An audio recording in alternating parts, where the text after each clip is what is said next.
하나님께서 우리에게 주신 말씀 창세기 35장 9절에서 15절, 창세기 35장 9절에서 15절 교독하도록 하겠습니다. 제가 먼저 읽겠습니다.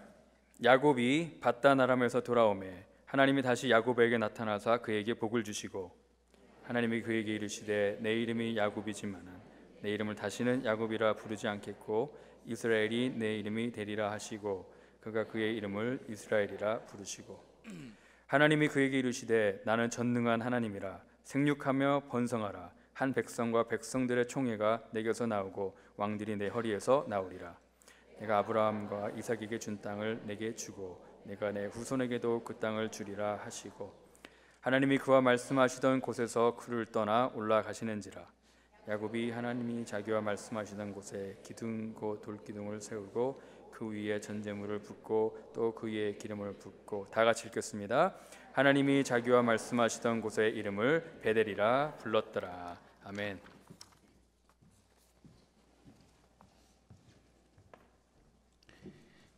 (1990년대) 말 또 (2000년대) 그 기간에 아주 활약했던 가수가 있습니다. 유승준이라는 가수. 제가 그 형제를 통하여서 참 많은 은혜를 받았는데 또 제가 또 약혼식을 주례하기도 했고, 그래서 이 깊은 간증을 교우들하고 함께 나누기를 원하여서 제가 교회로 좀 초청해가지고 간증의 시간을 가진 적이 있었습니다. 청소년 시기에 그 암울했던 시기를 예수님을 만나서 잘 극복하고 예수님의 깊은 사랑에 늘 감격해하는 삶이 너무나도 이쁘고 아름답게 보여가지고 우리 교회 와서 좀 간증 나누면 어떻겠나 했더니 쾌히 승낙했어요. 그리고 우리 자녀들과 함께 그 간증을 듣는 시간을 가졌는데, 한국말로 이승준 형제가 이제 간증을 했고 아무래도 자녀들을 위하여 영어로 통역해야 될 것 같아가지고서 우리 김대훈 목사님께서 영어로 이제 통역을 하신 거예요. 이 친구가 은혜를 많이 받았더라고요. 그리고 하나님에 대한 깊은 이 사랑의 마음이 있더라고요. 그래서 하나님에 대해서 디테일하게 간증을 하는데 너무 감격이 있으니까 그냥 뭐 통역할 시간도 주지 아니하고 하나님에 대해서 막 얘기를 하는 거예요. 하나님이 내 삶에 은혜를 베푸시고 하나님이 내 삶을 축복하시고 하나님이 자비로우신 분이셨고 하나님이 신실하신 분이셨고 하나님이 나 자신의 삶을 위하여서 너무나도 큰 도움을 허락하여 주셨다. 그 하나님은 무한 자비로우신 분이시다. 길게 얘기를 했어요. 우리가 들으면서 큰 감동이 됐는데 말이 너무 길다 보니까 통역을 우리 김대 목사님이 어떻게 하나 굉장히 궁금하기도 했어요. 그거 다 기억하고 통역할까? 근데 김대 목사님이 딱 들으시더니 그 긴 문장을 다음과 같이 통역하시더라고요. God is good. 한마디로 그냥 God is good. 하나님은 좋으신 분이십니다. 그런데 그때 그 통역하는 걸 들으면서 제 마음에 그 통역에 더 감동이 됐었어요. 그래 맞아, 하나님은 참 좋으신 분이시다. 야곱이라는 인물을 하나님이 축복하셨고 야곱이 드디어 오랜 타향살이를 끝내고 고향으로 돌아왔습니다. 그 야곱을 통하여서 하나님 자신을 드러내는 장면이 저와 여러분이 읽은 본문의 내용입니다. 본문의 내용을 통하여서 성경이 드러내고자 하는 가장 중요한 것은 뭐냐면은 하나님은 좋으신 분이시다. God is good. 하나님은 좋으신 분이시다. 여러분, 왜 하나님이 좋으실까요? 저는 성경의 말씀을 통하여서 야곱이 경험했던 그 하나님, 야곱이 하나님이 너무나 좋으신 분이시라는 사실을 그가 체험하고 있다라는 것입니다. 어떻게 하나님이 좋으신 분이신가, 이것을 오늘 말씀을 통해 여러분과 함께 나누고자 하는 것입니다. 야곱이 경험한 하나님은 보이지 아니하는 인도자셨습니다. 그래서 하나님이 좋으신 분이시라는 거예요. 본문은 공식적으로 야곱의 타향살이가 종식되었다라는 것을 선포하지요. 35장 9절, 창세기 35장 9절 상반절에 성경은 이렇게 말합니다. 야곱이 밧단 아람에서 돌아왔다. 밧단 아람이라는 것은 야곱이 30여 년 동안 타향살이 했던 지역입니다. 하란 지역을 말하는 곳인데요, 그곳에서 야곱이 30여 년 살다가 돌아오게 되었다라는 것입니다. 야곱이 왜 고향을 떠났을까요? 피치 못할 사정으로 고향을 떠난 것입니다. 어쩔 수 없어서 떠나게 된 것이죠. 고향을 떠날 때 야곱은 앞이 막막했을 것입니다. 뭐 준비하고 떠난 게 아닙니다. 그냥 형을 피하여서, 두려움에 의하여서 도피한 것입니다. 그래서 고향을 떠날 때 야곱은 날이 깜깜했을 거예요. 첫날 밤 잘 곳도 없었습니다. 비를 피할 그런 것도 없었고, 그래서 들판에서 야곱이 유숙을 했다라는 것 저와 여러분이 잘 알고 있는 내용이죠. 그냥 돌멩이 하나 갖다 놓고 그것을 베개 삼아, 그리고 하늘을 지붕 삼아서 야곱은 유숙을 합니다. 그런 밤일수록 더 처량하게 느껴지지 않습니까? 야곱은 막막한 자신의 앞날을 생각하며 두려움 가운데서 정말 고독한 그 밤을 보냈던 거예요. 사람은 그런 상황일수록 하나님을 찾게 되어 있죠. 그래서 야곱이 하나님 앞에 기도했습니다. 창세기 28장 보면은 야곱의 기도가 기록되어져 있어요. 야곱이 다음과 같이 기도하죠. 하나님이 나와 함께 계셔서 내가 가는 이 길에서 나를 지키시고 먹을 떡과 입을 옷을 주시어 내가 평안히 아버지 집으로 돌아오게 하시오면 여호와께서 나의 하나님이 되실 것입니다. 그런데 그 야곱이 말입니다, 무사히 돌아온 거예요. 막막했던 자신의 앞날, 그런데 하나님께서 야곱을 무사히 돌아오게 하신 거예요. 그래서 야곱이 깊은 감동을 받을 수밖에 없는 것이죠. 자, 성경은 야곱의 이 귀향, 이 사건 속에 하나님이 함께 하셨다라는 이 사실을 선명하게 드러내고자 하기 위한 목적으로 창세기 35장 9절 하반절 다음과 같이 기록해 놓은 것입니다. 하나님이 다시 야곱에게 나타나사 그에게 복을 주셨다. 주어가 무엇이죠? 하나님입니다. 하나님이 야곱에게 나타나 복을 주셨다. 그런데 그 하나님이 이번에 처음 나타난 게 아닙니다. 다시 나타났다. 다시라는 단어와 그 다음에 복이라는 이 표현을 우리가 주목해야 합니다. 다시는 처음이 아니라는 거예요. 이전에도 과거에도 그리 행하셨다. 과거에 그리 행하셨듯 하나님이 다시 야곱에게 나타나셨다. 그리고 야곱에게 다시 복을 주셨다. 그 뜻입니다. 그러므로 본문은 야곱의 삶을 하나님이 주도하고 계셨다는 사실을 드러내고자 하는 목적으로 기록되어진 것입니다. 야곱이라는 인물을 생각해 보면 저는 오뚜기를 떠올립니다. 여러분 오뚜기 아시죠? 넘어지면 일어나고 넘어지면 일어나고. 야곱의 인생이 마치 오뚜기와 같았던 것 같아요. 야, 이쯤 되어지면 야곱 너 끝났어. 너 옴싹달싹 못하는 인생 된 거야. 이제 미래에 대한 꿈은 다 접어. 그런데 야곱이 일어납니다. 이쯤 되어지면 너는 망한 거야. 그런데 야곱이 다시 일어나요. 이게 한두 번 이렇게 되어지면 야, 야곱 참 사람 강한 사람이구나. 야, 야곱 참 능력 있는 사람이구나 생각하게 되겠지만, 그러나 창세기 28장 이후로 쭉 보면은요, 야곱은 이런 상황을 한두 번 경험하는 게 아니에요. 연속적으로 경험을 합니다. 결국 우리는 결론을 내릴 수밖에 없죠. 야곱이 잘나서 그러므로 다시 고향으로 돌아오게 된 것이 아니라 그 누군가의 보이지 않는 손길에 의하여 야곱이 도움을 받았다. 그 보이지 않는 손길, 인비저블 핸드가 누구냐? 성경은 이것을 하나님, 바로 이 보이지 않는 이 강력한 힘이 바로 하나님이었다는 사실을 성경은 드러내고 있는 것입니다. 영화 좋아하시죠? 가끔 감동적인 영화를 보면은요, 그 여운이 영화 끝나도 가시지 않잖아요. 특별히 인류 배우들이 나와가지고서 열연을 하고, 그 다음에 또 정말 뛰어난 그 조연들이 함께 가세해가지고서 영화를 이렇게 찍어놓은 거 이렇게 보면은 야, 정말 감동적인 영화다. 우리가 그렇게 생각을 합니다. 근데 이런 영화 대부분 공통적으로 한 가지, 영화가 다 끝난 다음에 그 다음에 자막이 쭉 올라가지 않습니까? 주연은 누구였고 조연은 누구였고 쭉 올라간 다음에 맨 마지막에, 영화 맨 마지막 끝에 한 사람의 이름이 탁 하고 등장합니다. 그 사람의 이름은 바로 그 영화를 연출한 감독의 이름이에요. 감독은 영화 상영되는 내내 코빼기도 안 보여요. 감독이 누구 얼굴 한번 보이지 않습니다. 그럼에도 맨 마지막에 감독의 이름이 딱 등장합니다. 무엇을 의미하는 것입니까? 비록 감독은 얼굴 한번 비치지 않지만 영화 상영하는 내내 한 번도 얼굴을 보이지 아니하지만은, 그러나 그 영화를 만드는 데 있어서 결정적인 역할을 한 사람이다라는 사실을 드러내기 위해서 맨 마지막 감독의 이름이 드러나지 않습니까? 내놓지 않습니까?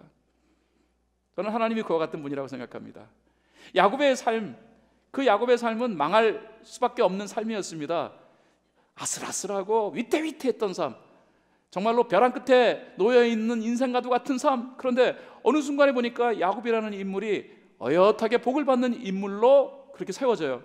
이 야곱이 잘나서 그런 걸까? 야곱이 능력이 많아서 그런 것일까? 오늘 본문의 말씀은 아니다. 야곱의 오늘이 있기까지는 보이지 아니하는 분이 계셨다. 보이지 않는 손길이 있었다. Invisible hand. 보이지 아니하는 인도자가 있었다. Invisible leader. 그분이 하나님이셨고 그 하나님의 손에 의하여서 야곱은 오늘 이 순간이 있게 된 것이다 라는 것을 표현하고 있는 것입니다. 할렐루야. 사랑하는 여러분, 성경은 야곱이라는 인물을 통하여서 야곱을 도우셨던 그 하나님이 비록 보이지는 아니하지만은 그러나 우리의 삶도 이끌어 가시는 그 하나님이라는 사실을 드러내고 있는 거예요. 믿으십니까? 제가 종종 이렇게 암송하면서 힘을 얻는 그 시가 하나 있습니다. 지난 주간에도 이 시를 제가 또 읽었어요. 읽을 때마다 참 힘이 나고 용기가 나요. 그 시의 제목은 모래 위의 발자국이라는 시입니다.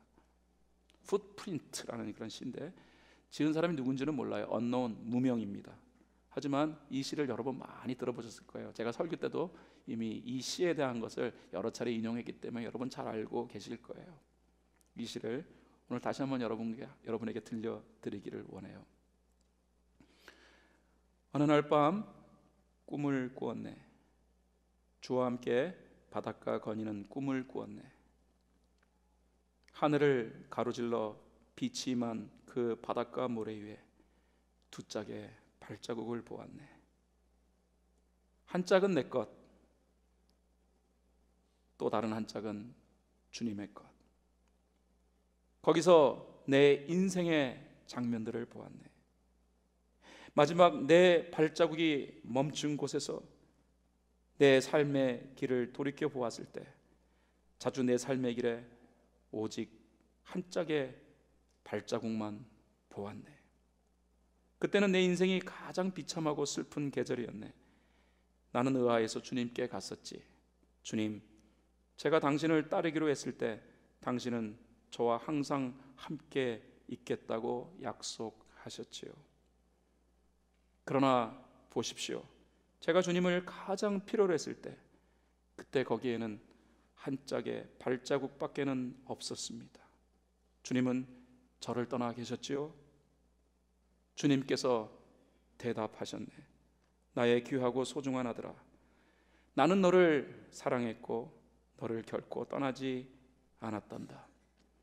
너의 시련의 때뿐 아니라 고통의 때에도 네가 본 오직 한 발자국, 그것은 너의 발자국이 아니라 내 발자국이었노라. 그때 내가 너를 등에 업고 걸었었노라. 참 은혜가 되죠?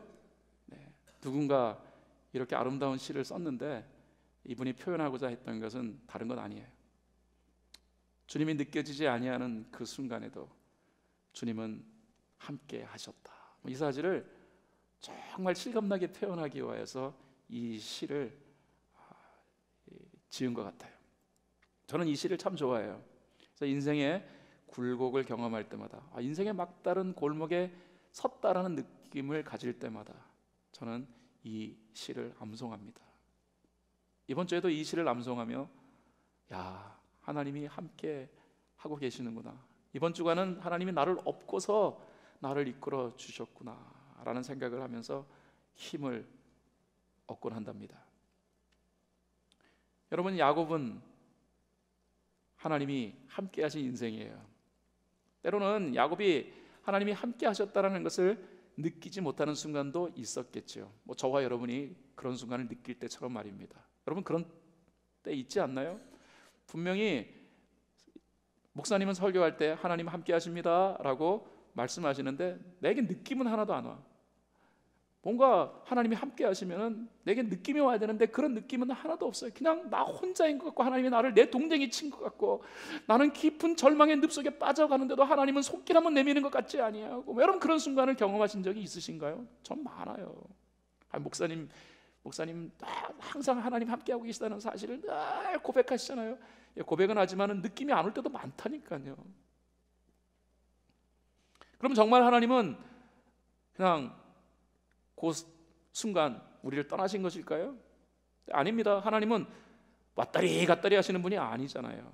하나님은 언제나 함께 하시는데 문제는 뭐냐면은 우리가 느껴지지 않을 뿐이에요. 하나도 느껴지지 않을 뿐. 그럼에도 불구하고 하나님은 함께 하신다라는 거예요. 우리는 느낌을 의지합니다. 우리의 감각을 의지합니다. 그래서 우리의 느낌과 우리의 감각에 따라서 하나님이 나를 떠나신 것처럼 느낄 때가 있다라는 거예요. 그 순간마다 내가 하나님을 비록 믿는다고 하지만은 그러나 그 고독에 힘겨워 몸부림치며 눈물 흘릴 때가 얼마나 많이 있냐는 거예요. 야곱도 그런 순간이 참 많았을 것입니다. 그러나 오늘 성경 말씀은 그럼에도 불구하고 야곱이 느꼈든 느끼지 아니했든 하나님이 함께 하셨다라는 사실을 오늘 선명하게 본문은 드러내고 있는 거예요. 그래서 하나님은 신실하신 분이라니까요. 우리는 하나님을 잊어버릴 때가 있지만은 깜빡깜빡하며 하나님이 함께 하고 계시는 것조차도 느끼지 못할 때가 있지만은 그러나 하나님은 한순간도 우리를 잊지 아니하시고 우리를 그냥 버려두지 아니하시는 분이시라는 것. 이 부분을 오늘 성경은 분명하게 표현하고 있는 것입니다. 하나님이 다시 야곱에게 나타나시고 야곱에게 축복하셨다. 할렐루야. 혹이라도 하나님이 느껴지지 아니하는 것 때문에 하나님이 내 오감을 통하여서 믿음은 가지고 있지만은 그러나 인식되어지지 아니하는 것 때문에 그래서 좀 힘들고 깊은 deep frustration, 이 실망감, 이 절망감 속에 여러분이 빠져 있다면은 다시 한번 오늘 본문의 말씀을 통하여 그럼에도 하나님은 함께 하시는 분이라는 이 분명한 사실을 정확하게 인식하는 복된 주일 예배가 될 수 있기를 바랍니다. 그러면서 두 번째, 하나님이 좋으시다면 그 하나님은 우리의 삶을 향하여 꿈을 가지고 계시다는 것 때문에 하나님이 좋으신 분이시라는 사실을 본문은 표현하고 있는 거예요. 하나님은 큰 비전의 제시자입니다. 여러분, 누군가를 사랑해 보셨죠? 근데 정말로 그 사람을 사랑했느냐 안 했느냐 그거 알 수 있는 방법 하나가 있습니다. 정말 누군가 사랑한다면요, 여러분 그 사랑의 대상에 대하여 꿈을 갖는다라는 거예요. 아닙니까? 자식, 부모님처럼 사랑하는 사람이 어디 있어요? 근데 부모님들은 전부 다 그 자식을 향하여 그 당사자보다도 더 큰 꿈을 가지고 계신다니까요. 우리가 볼 때는 평범한데 부모님의 눈에는 그 애가 천재처럼 보이는 거예요. 그래서 그 아이를 대통령 만들겠다고, 그 아이를 뭐 이 시대에 하나 나올까 말까 한 의사 만들겠다고, 이 시대의 최고의 운동선수 만들겠다고 막 그 자녀들 향해서 막 꿈을 갖고 계시는 거예요. 애들은 그거 불편해합니다. 엄마 아빠 그러지 마, 그건 엄마 아빠의 욕심이야 라고 얘기를 하죠. 그리고 그거 굉장히 그 부담스러워하는데도 불구하고 부모님이 그거 포기 안 해요. 많은 그 교육가들이, 교육 상담가들이 그래서 이 부분에 관하여서 이렇게 얘기하죠. 부모님들이 자녀를 향하여서 너무 과도한 꿈 갖는 것은 욕심이다. 이거 너무 바랄 걸 바라야지, 너무 자녀들에게 부담 주는 일이니까 부모 그렇게 하지 말라라고 얘기하는데 저는 동의하지 않아요. 왜? 그거 몰라서 하는 소리입니다. 정말로 여러분 사랑하면은요 꿈을 가져요. 정말 그래요. 누군가를 미치도록 사랑하면은 꿈을 갖습니다. 그러므로 사랑하느냐 안 하느냐의 그 증거는 꿈을, 그 사람 대하여서 사랑의 대상에 대하여 꿈이 있느냐 없느냐를 확인해 보면은 진짜 사랑하는지 아닌지를 확인할 수 있다라는 거죠. 제가 어릴 때 1970년대 초반부 그때 그 유명한 히트곡 하나가 있었어요. 그냥 여기저기서 그냥 막 그 히트곡이 들렸는데 그 노래가 이런 노래예요. 저 푸른 초원 위에 그림 같은 집을 짓고 사랑하는 우리님과 100년 살고 싶어. 처음 들어보시나요? 불러볼까요? 저 푸른 초원 위에 그림 같은 집을 짓고 사랑하는 우리님과 100년 살고 싶어. 근데 여러분 그 가사 잘 보세요. 저 푸른 초원 위에, 그러니까 스위스에 가면은 아주 아름다운 이런 평원 위에다가 그림 같은 집, 드림하우스예요. 그런 집을 짓고, 왜? 사랑하는 사람 함께 살고 싶어서. 사랑하는 사람 유한 두리마우스를 지어보고 싶다라는 의미예요. 이거 뭐 1970년대만 해도 한국은 잘 사는 나라가 아니어가지고서 저 푸른 초원위에 두리마우스 짓는 것은 그거는 아무나 할 수 있는 일이 아닌 것. 그런데 뭐 애나 어른이나 뭐 막 불러댑니다. 그거 가사가 좀 이상하지 않습니까? 그런데 하나도 이상하게 생각 안 하는 거예요. 왜? 사랑하는 사람을 위하여 두리마우스 짓는 것은 당연한 것. 저는요, 본문의 말씀을 보면서요,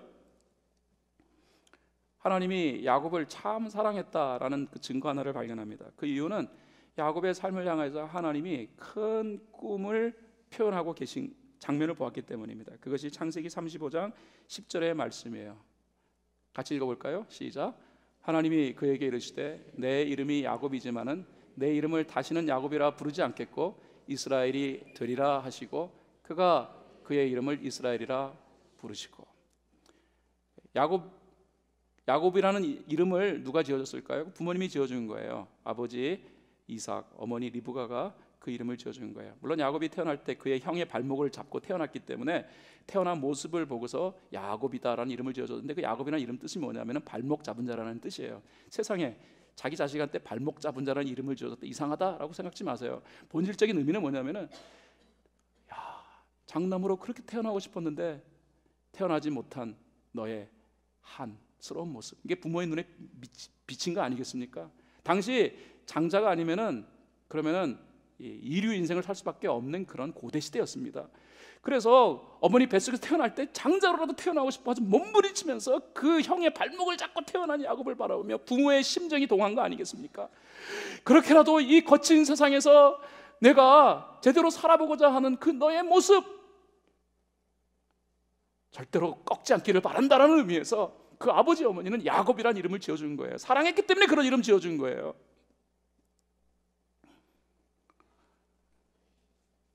근데 여기까지가 육신의 부모의 사랑의 한계인 거예요. 자, 하나님 그 야곱을 향하여서 뭐라고 말씀하십니까? 내가 다시는 너를 야곱이라 부르지 않겠다. 너에게 새 이름을 주겠다. 내 새 이름은 이스라엘이다. 나는 앞으로 너를 이스라엘이라 부르겠다. 여러분, 이스라엘이 무슨 뜻이라고 생각하십니까? 이스라엘이라는 이름의 뜻은 말입니다, 하나님과 겨루어 이겼다라는 뜻이에요. 세상에 하나님과 겨루어 이길 수 있는 사람이 있나요? 그런데 야곱을 향하여서 너는 하나님과 겨루어 이긴 사람이다. 본질적 의미는 뭡니까? 위대한 인생이라는 뜻이에요. 하나님은 야곱을 향하여서 너 위대한 인생이 되었으면 좋겠다.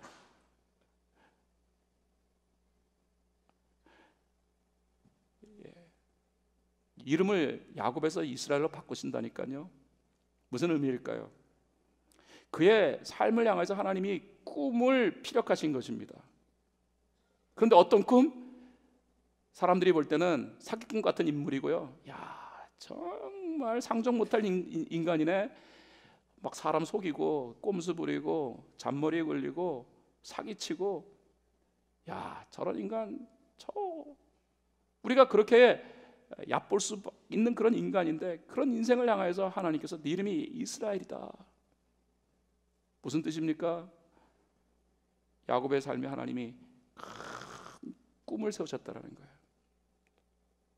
사랑하시니까 그런 꿈을 세우시는 거예요. 저는 하나님이 그럼에도 불구하고 야곱을 사랑하셨다라는 이 증거를 그의 이름을 통하여 발견하는 것입니다. 그러면서 그의 삶에 세워놓으신 하나님의 꿈에 대한 부분을 아주 디테일하게 표현하시잖아요. 11절 12절 말씀으로 가보면요, 읽어보겠습니다. 시작. 하나님이 그에게 이르시되 나는 전능한 하나님이라 생육하며 번성하리라. 한 백성과 백성들의 총회가 내게서 나오고 왕들이 내 허리에서 나오리라. 내가 아브라함과 이삭에게 준 땅을 내게 주고 내가 내 후손에게도 그 땅을 주리라 하시고. 요 그대로 자막 놔두세요. 자, 하나님이 야곱에게 뭐라고 말씀하십니까? 내가 너를 생육하며 번성하게 하겠다. 그래서 너를 통하여서 한 민족이 세워지게 될 것이다. 민족이죠. 그리고 그 민족 통하여서 왕들이 나오게 될 것이다. 국가가 이루어진다라는 것입니다. 위대한 국가. 위대한 국가의 이유는 무엇입니까? 하나님이 허락하여 주신 그 약속의 땅을 누릴 수 있는 국가. 이 엄청난 하나님의 디테일한 이 계획을 야곱에게 하나님이 제시하신 거예요. 굉장한 내용이죠. 너무나도 흥분되는 내용이죠. 그런데 어떻게 야곱이라는 인물이 이러한 계획, 하나님의 원대한 뜻을 이루어갈 수 있을까요? 그래요, 사람으로는 불가능해요. 그래서 하나님은 자신을 설명하시며 자신을 표현하시면 나는 전능한 하나님이다 라고 표현하십니다. 전능한 하나님, 그 원어적인 표현이 엘샤다이예요. 엘샤다이, 전능한 하나님. 야곱으로서는 아무리 꿈을 그 마음에 또 세우고 비전을 그 마음 가운데 세운다 할지라도 야곱 스스로는 이루어갈 수 없어요. 그러나 그 원대한 비전이 이루어질 수 있는 중요한 이 방식을 하나님이 설명하십니다. 나의 능력으로 이루겠다. 여러분, 나는 이 말씀이 너무너무 위로가 되어지는 거예요. 나이가 들어가면서 그 꿈과 비전이 현실 속에서 묻혀져 갈 때가 참 많습니다. 제가 대학교 다닐 때 목회자로 헌신했습니다. 그때 온통 꼭 누르면은 비전, 꼭 누르면은 꿈. 그래서 꿈은 크게, 꿈은 원대하게 이랬는데 이제 나이가 이제 조금씩 먹어가면서 야, 그 꿈보다 그냥 여기가 좋다. 뭐 이렇게 하면서 이 꿈이 자꾸 소멸되어가는 것을 느꼈어요. 이런 저에게 하나님은 오늘 본문의 말씀을 통하여서 다시금 아니다, 너 꿈 가져야 해. 하나님, 제가 나이가 몇 살인데요, 제가 자꾸 나이 먹어가고 그다음 몸도 예전만 같지 아니하고 그 꿈은 이제 제가 할 일이 아니라 저의 자식들 아니면은 저보다 더 젊은 사람들이 위하여 이루어질 꿈이 아니겠습니까? 근데 하나님은 계속 말씀하십니다. 아니다, 꿈 가져라. 이유? 왜 제가 꿈을 가져야 하나요? 내가 너를 사랑하기 때문이다.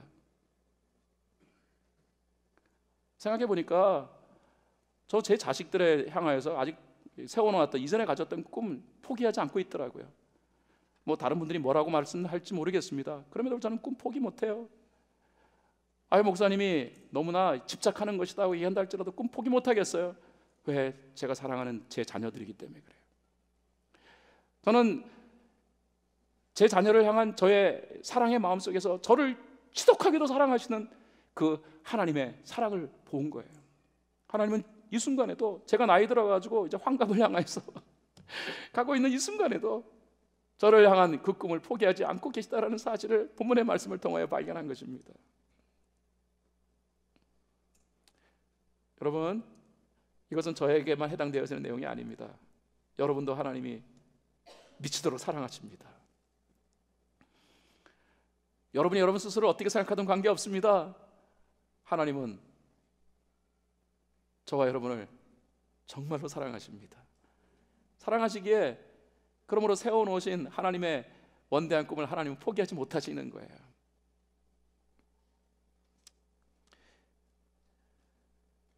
결국 여러분 보세요. 하나님이 제시하신 이 꿈은 나중에 어떻게 됩니까? 이루어지잖아요. 100% 이루어지잖아요. 야곱의 가문을 통해 이스라엘이라는 나라가 세워지고 거기서 아주 뛰어난 왕들이 나오고 더 나아가 열국의 왕이신 예수 그리스도가 탄생하시고 인류의 죄악을 대속하시는 구속의 사역을 이루어 가시고 그 이스라엘 사람들이 그 가나안 땅에서 하나님이 허락하시는 축복을 누리고 그대로 다 이루어지잖아요. 100% 아니 200% 그대로 다 이루어지잖아요. 그거 누가 이룬 것입니까? 전능하신 하나님 엘샤다이 하나님, 그 하나님이 이루신 것 아닙니까? 사랑하는 여러분, 그러므로 큰 꿈을 품는 것 절대로 막지 마세요. 하나님의 사람이 큰 꿈을 품는 것은 결코 막아서는 안 될 일이라고 저는 생각해요. 여러분의 자녀가 수련회를 갔다 왔다든가 어느 날 뭐 예배를 드리고 온 다음에 엄마 아빠 나 이렇게 될 거야 라고 하면은 에이 자식아 임마 뭐 그런 거 그러면서 황당하게 그런 생각하지 말고 하면서 여러분 막지 마세요. 하나님이 주신 꿈이에요. 축복하셔야 해요. 아니 여러분들이 예배를 드리면서 갑자기 여러분의 마음속에 희한하네, 내가 뭔가를 하기를 원하는 이런 강한 감동을 받네, 아이 내가 그런데 이거 아니지 하고 억지로 여러분 스스로 자꾸 이렇게 스스로를 자꾸 막지 마세요. 제한하지 마세요. 그거 하나님이 주신 마음입니다. 꿈은 원래 크기의 꿈인 거예요. 꿈이 누구나 다 할 수 있는 거라면 꿈이라는 말 안 붙이죠. 우리는 꿈속에서 별거 다 하잖아요. 하늘도 날아가고 꿈속에서 대통령도 돼보고 꿈속에서 뭐 큰 장군도 돼보고 꿈속에 별거 다 하잖아요. 꿈 깨고 나면은 그러면은 우리 현실로 돌아와서 이게 현실이구나 하고 그 현실과의 괴리감을 우리가 느끼지만, 그러나 꿈속에서는 별거 다 하잖아요. 그게 꿈이에요. 그래서 꿈인 거예요. 그러므로 우리가 큰 꿈을 꾸는 것은 하나도 잘못된 게 아니에요. 망상이 아닙니다. 그 꿈은 애초부터 우리의 힘으로 이룰 수 없는 것이기에, 그러나 그 꿈을 누가 이루어 주십니까? 그렇습니다. 전능하신 하나님, 엘샤다이 하나님이 이루어 주시는 거예요. 그래서 오늘 예배를 드리시면서 혹이라도 여러분 마음속에, 야, 희한하네, 왜 이런 마음이 내게 들지? 뭐 이런 마음이 여러분이 들었다면 그건 하나님이 주시는 마음입니다. 그 꿈 간직하십시오. 그리고 감사하십시오. 좋으신 하나님은 그 꿈을 이루십니다. 야곱은 그러므로 자신이 돌아온 이 고향에서 신실하신 하나님을 다시금 경험한 거예요. 과연 내가 살아서는 돌아올 수 있을까? 내가 다시금 부모의 얼굴을 볼 수 있을까? 막연하게 떠났던 이 도피 생활. 그러나 30여 년이 지나서 야곱은 떠날 때는 혼자였지만은 돌아올 때는 가족을 이루고, 그리고 때를 이루고 부자가 되어 돌아옵니다. 그 안에서 야곱은 한 가지 중요한 사실을 발견한 거예요. 보이지 않는 하나님의 손이 여기까지 나를 인도하셨구나. 그리고 이 하나님은 나의 삶을 향하여서 원대한 꿈을 가지고 계시는구나. 신실하신 하나님이시구나. 참 좋으신 하나님이시구나. 그래서 야곱은 그 좋으신 하나님 대면하고 그는 한 가지 중요한 결단을 합니다. 그 결단을 하는 내용이 바로 창세기 35장 14절 15절에 기록되어져 있는 거예요. 저는 이 부분을 이렇게 표현하고 싶어요. 야곱은 하나님의 집으로서의 인생 레노베이션을 시도했다. 14절 15절 말씀을 같이 읽어볼까요? 시작. 야곱이 하나님이 자기와 말씀하시던 곳에 기둥 곧 돌 기둥을 세우고 그 위에 전제물을 붓고 또 그 위에 기름을 붓고 하나님이 자기와 말씀하신 곳의 이름을 베델이라 불렀더라. 베델은 자신이 30년 전 고향을 떠나면서 하나님 앞에서 예배드렸던 장소의 이름이잖아요. 베델이라는 이름의 뜻은 하나님의 집이라는 뜻입니다. 베틀은 집이라는 뜻이요, 하우스라는 뜻이요, 엘은 하나님이라는 뜻입니다. 베델이라는 말은 하나님의 집이라는 뜻이에요. 그리고 30여 년이 지나서 다시 그 자리로 돌아왔는데 뭐 예전에 세웠던 그 돌무더기는 어디로 갔는지 흔적도 없이 사라졌을 수도 있습니다. 그래서 야곱은 다시 돌을 세우는 거예요. 돌기둥을 세우는 거예요. 그러나 이것은 단순히 돌기둥을 세우는 행위가 아니에요. 주석가들에 의하면은 이 베델에서 야곱이 돌을 세웠다라는 것은 이제는 자기 자신의 삶을 하나님의 집으로서의 헌신한 것이다라고 그렇게 표현을 하더라고요. 이것은 단순한 장소를 표현하는 내용이 아닙니다. 나는 보이지 않는 하나님의 도움의 대상이었다. 하나님은 내 삶을 향하여 꿈을 세우셨다. 그러므로 이제는 하나님이 역사하시기 위하여 내 삶을 개조하자. 개조한다는 걸 레노베이션이라 그러잖아요. 하나님이 내 삶을 전적으로 레노베이션 하도록 나를 하나님께 드리자. 하나님이 아무리 역사하고 싶으셔도요, 우리의 삶이 하나님의 집으로서 개조가 되지 않으면 하나님은 기다리셔요. 분명히 하나님이 약속하셨음에도 불구하고 내 삶 속에 뻥 하고 터지시는 강력한 하나님의 역사가 이루어지지 아니하는 이유가 뭐라고 생각하십니까? 누구는 분명히 그런 삶을 이루어가는데, 나에게도 동일한 약속을 하나님이 주셨는데 나도 성경을 읽으면서 하나님의 말씀을 설교를 통하여 들으면서 내 마음이 뜨거워졌고 그래서 믿음이 생겼는데, 그런데 내 삶 가운데 하나님이 역사하시는 것은 자꾸 요원하게만 느껴지는 이유가 어디 있다고 생각하세요? 저는 야곱을 보고 발견한 것입니다. 레노베이션 시작 안 했기 때문에 그래요. 하나님이 내 삶에 역사하시도록 내 삶을 전적으로 레노베이션 하는 거예요. 인생을 어떻게 합니까? 다시 개축하는 거라고 말씀드리는 거예요. 그러면 어떤 일이 벌어집니까? 거기서부터 엄청난 하나님의 기적이 시작되는 거예요. 오늘 이 아침에 다시 한번 야곱이 고백했던 동일한 고백이 저와 여러분의 고백이 될 수 있기를 바랍니다. 그 고백이 무엇입니까? 따라하시죠. 좋으신 하나님. 하나님은 좋으십니다. God is good. 하나님은 좋으신 하나님. 그 좋으신 하나님은 야곱의 삶을 통하여서 큰 영광을 이루어갔던 저와 여러분의 삶에도 동일한 역사를 이루죠. 하나님의 영광을 세워 가실 것입니다.